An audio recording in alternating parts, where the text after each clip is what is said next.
Hey there film fans! Today I'm going to talk to you about the new movie starring Rebel Wilson and Dakota Johnson, How to Be Single. Based on a chick lit novel, this is the story of a group of 20-something to 30-something, I guess, young ladies and the odd man who are single and how they get from being single to the ultimate goal that we all strive towards, which is being married.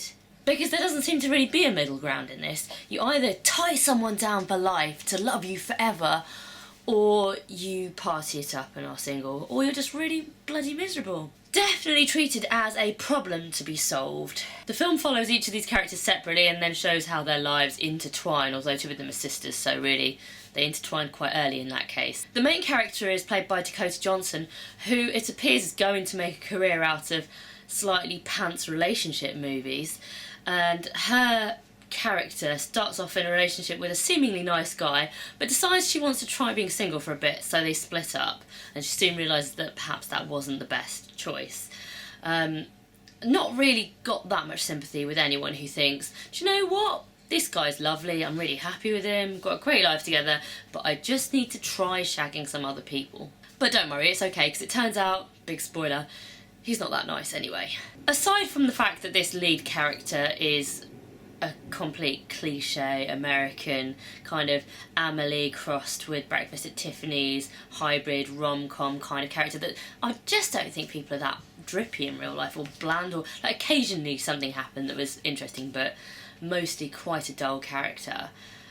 Even her fashion sense, it was that really safe but quirky thing going on. So at I assume 21, she's suddenly afforded herself a Manhattan apartment that's, you know, got a little thing that she can sit out the window and look all Audrey Hepburn in the window and oh god, no, this is what's wrong with women's films. We don't want to be like her. She's not representative, or she's not representative of me. Then we have her sister, who's played by that actress that you recognise but you don't know why, who's been in loads of films you've seen, but you still don't kind of remember her, but you kind of do. Apparently she's a doctor. She's the least convincing doctor I've seen in a while. Her interactions, everything she says just feels completely fake. A completely unbelievable character. I've got a feeling the actress wasn't doing a bad job. I think she just had a really lousy script to work with. Then there's this other one who's the woman that sits in the bar, because she lives upstairs, and she talks about peanuts. She apparently does spreadsheets to help her find the perfect man, and yet she's never found him, which makes me think her maths isn't that good, but also makes me think she's probably insane. Because if I met someone who was sitting there devising dating spreadsheets, well, I mean, unless they worked for a dating app or something where that might actually have some feasible logic behind it, I would think they were crazy. Anyway, that's all by and by, because the reason I saw the film, and the reason a lot of people I think will see the film if they've seen the trailer, is because of Rebel Wilson, who is very, very funny.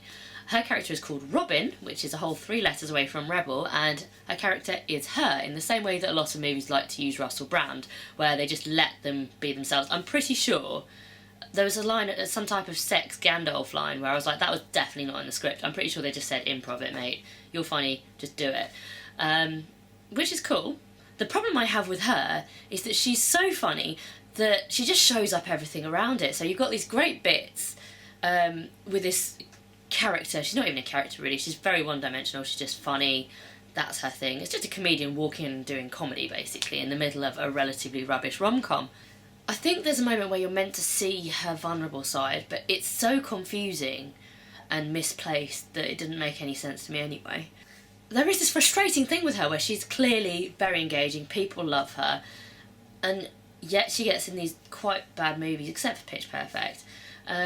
And it just feels like people don't really know what to do with her. They think they can just rent her in and she'll make the film good, but it's not going to happen because you need more than just one awesome funny person to do that.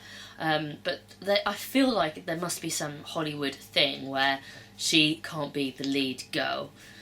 She can just be the comedy sidekick, which sucks. There's this one scene where there's the 2 sisters sitting there having an emotional discussion about being single or babies or something like that, and she just interjects, but no one seems to really be listening to her. She's just there interjecting like some kind of sex fairy godmother or something. I also really like the way they style her in this film. I think she looks great. But somebody I spoke to implied that they'd done it to make her look ridiculous, which I thought was sad because I just thought she was wearing really cool clothes. But hey, there were a lot of these moments that the film had to get to, which were laid out very obviously in the credit music at the end, which was animated. There's like a nut being cracked to demonstrate how few single men there are, or a zip thing that does up the back of someone's dress when someone can't do it for them, that type of thing.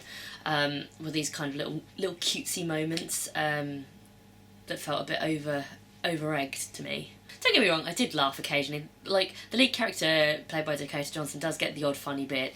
All of the rest of the laughs were definitely Rebel Wilson being weird, which is great. But in general, I just didn't care about any of the characters enough to empathise or sympathise or care about them in any way for their journey. Just didn't care. The main conflict, though, is this Rebel Wilson issue where she's kind of on sidelines doing all the awesome stuff, don't really know what to do with her, and at the same time it makes it really clear that the rest of it isn't delivering. It mostly made me think, I wish I was watching Pitch Perfect. There's even an a cappella bit just to remind you that I should be watching Pitch Perfect. But what did you guys think? Do you think I'm being overly harsh? Was it better than I think it was? Let me know in the comments. Don't forget to subscribe to my channel.